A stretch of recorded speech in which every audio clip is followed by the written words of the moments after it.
So mga katusok, dito tayo ngayon sa plaza ng Padre Garcia. Kakain doon tayo. Kaya pupunta muna kami sa kainan. Kaya mga kasama ko.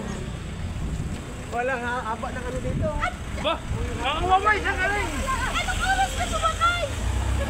Tubig niyo ba?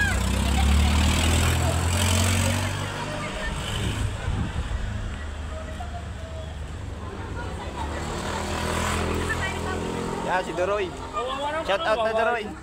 Yo po. Ano naman pamangkin mo naman pakialam eh? Grabe ko, paglakad naman ng ganun pa. Aray, shout out si Katantos. Katantos. Hi, mga katusok. Magandang tanghali mo. Wala ka naman kwentang pamangkin.